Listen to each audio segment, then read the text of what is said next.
Sobat Cakasana, selamat datang di Warta Cakasana. Berbagi fakta dan cerita kebajikan. Kali ini kita kedatangan tamu yang sangat istimewa nih teman-teman. Beliau merupakan tokoh yang memiliki peran besar dalam pemberantasan narkoba yang ada di Jawa Timur, khususnya Kabupaten Malang. Beliau adalah Bapak Andika Chandra Susila, SPSI, selaku penyidik BNN Kabupaten Malang. Betul Bapak? Iya, betul. Bapak Andika, selamat datang di Warta Cakasana, selamat datang di SMA Riset. Bapak, gimana Bapak kabarnya? Alhamdulillah sehat luar biasa. Alhamdulillah. Bapak, saya mau tanya-tanya nih tentang BNN. Kan Bapak sendiri itu di BNN itu menjadi penyidik. Penyidik, ya. Kira-kira itu job desk-nya penyidik di BNN itu seperti apa sih, Pak? Ya. Jadi kami sebagai penyidik di BNN Kabupaten Malang mempunyai tugas yang pertama kami melakukan pemetaan jaringan, ya, yang utama adalah pemetaan jaringan tentang peredaran gelap narkotika di wilayah Kabupaten Malang. Ya. Lalu kami juga mempunyai tim asesmen terpadu.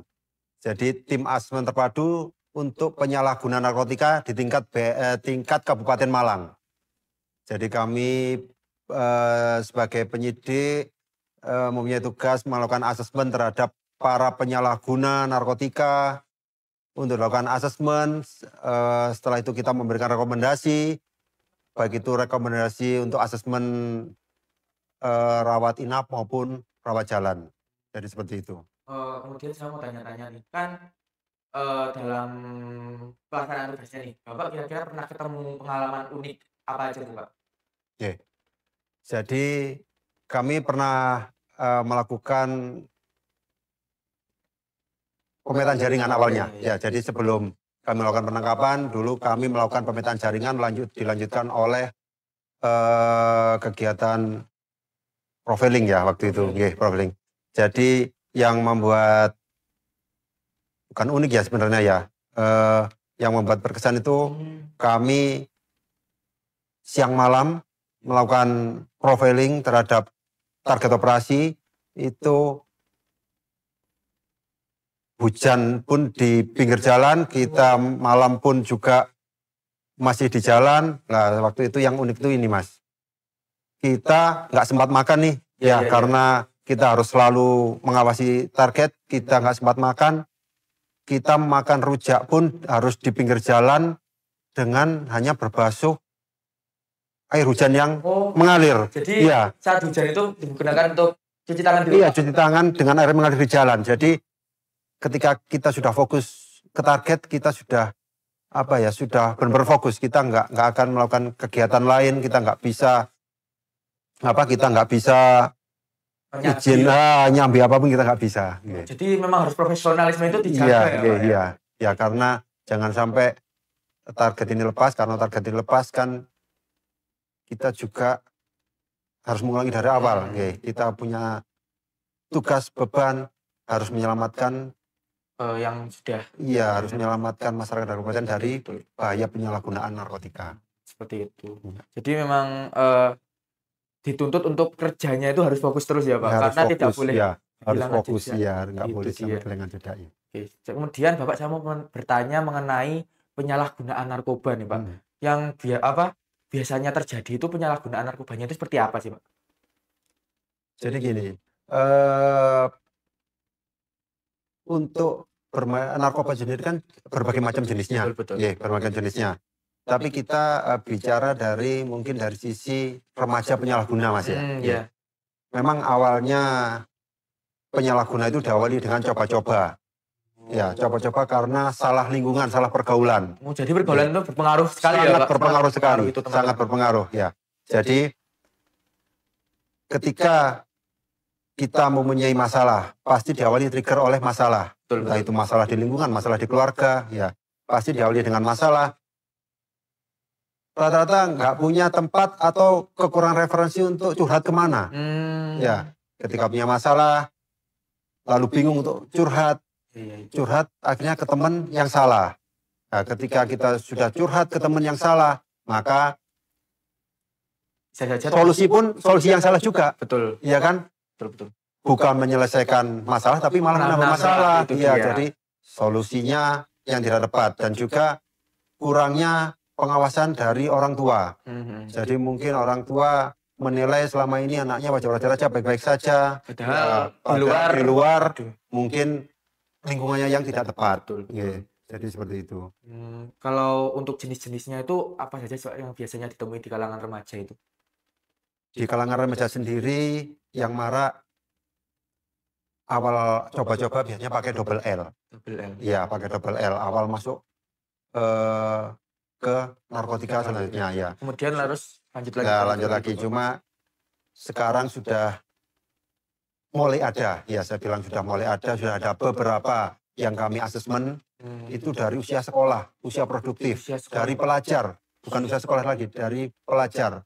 Ya, ada beberapa pelajar yang sudah menggunakan sabu-sabu. Itu karena faktor lingkungan tadi.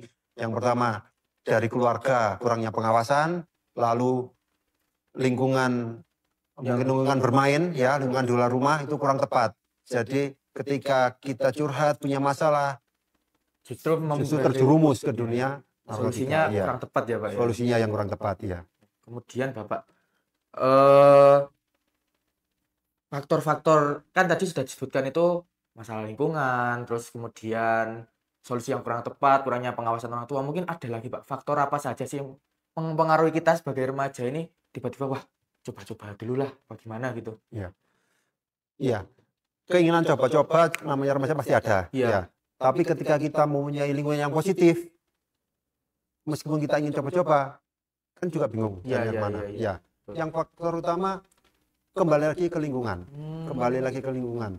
Meskipun tidak ingin coba-coba pun kalau lingkungan kurang tepat, pasti akan ada penawaran.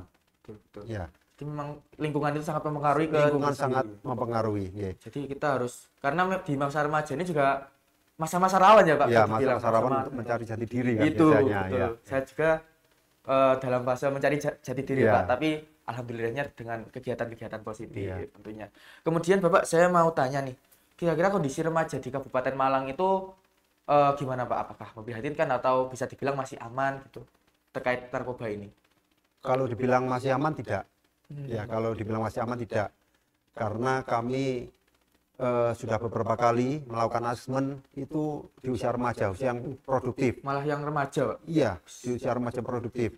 Karena semuanya kembali lagi ke pengaruh lingkungan yang buruk. Ya. Dan ada beberapa yang karena diawali dengan masalah keluarga. Ya. Maka mungkin solusi atau apa ya, mungkin kalau kita punya masalah, terutama di kalangan pelajar Mas ya, di kalangan pelajar, itu kita harus menghapus stigma tentang guru BK atau guru BP ya. Betul. Ya, mungkin kalau dulu kita lihat guru BK itu hanya tempatnya orang-orang yang bermasalah. Suka ngehukum lah. Suka ngehukum orang yang bermasalah. Kalau kita beragama teman kita masuk ke BK, itu berarti kena masalah. Itu harus dihapus. Jadi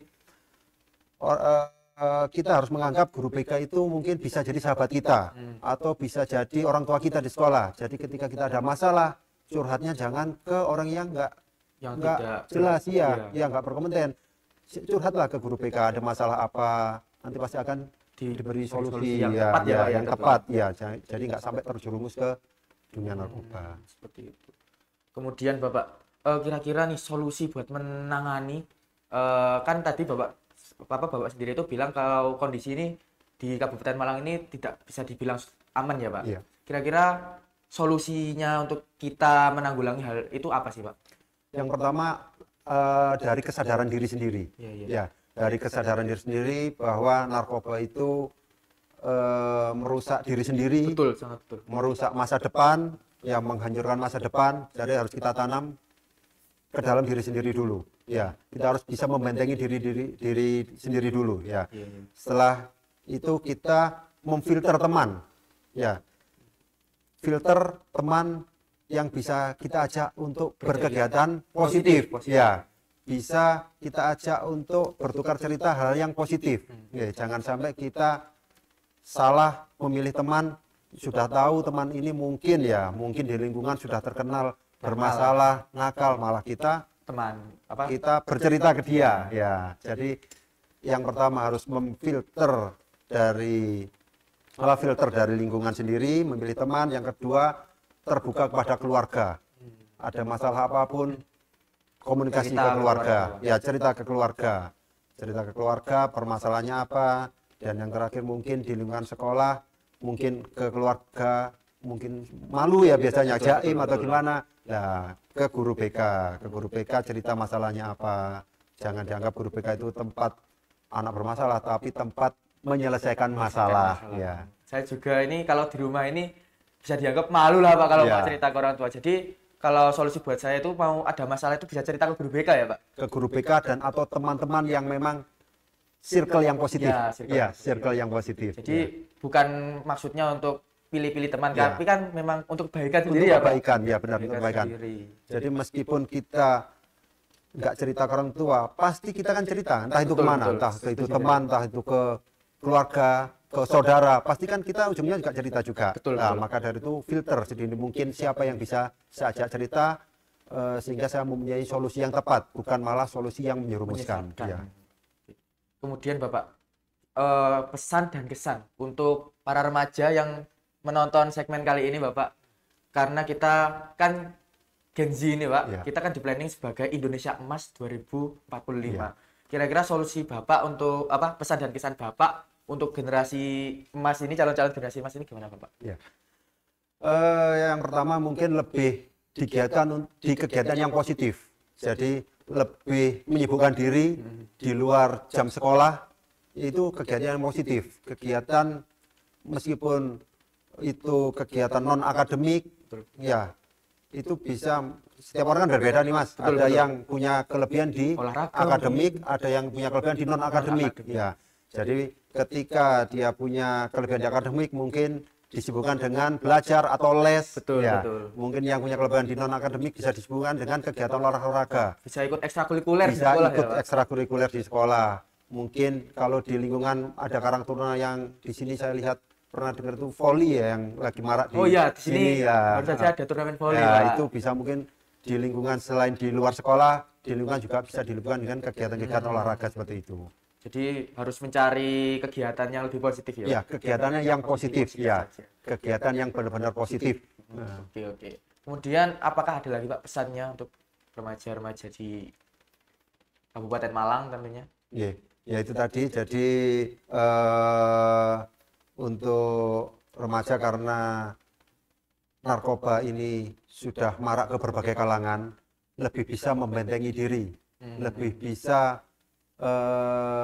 mensugesti diri sendiri bahwa narkoba itu memang tidak baik. Yang pertama ke kesehatan, yang kedua juga ke masa depan. Sekali mencoba tidak bisa lepas, masa depan suram. Karena menyebabkan kecanduan ya Pak? Ya, jadi lebih menyibukkan diri ke hal-hal yang positif, baik akademik maupun non akademik, dan memfilter pergaulan karena pergaulan ini sangat-sangat berpengaruh terhadap diri sendiri. Ya. Jadi memang harus kita mulai dari diri sendiri ya Pak? Harus dimulai dari diri sendiri dulu.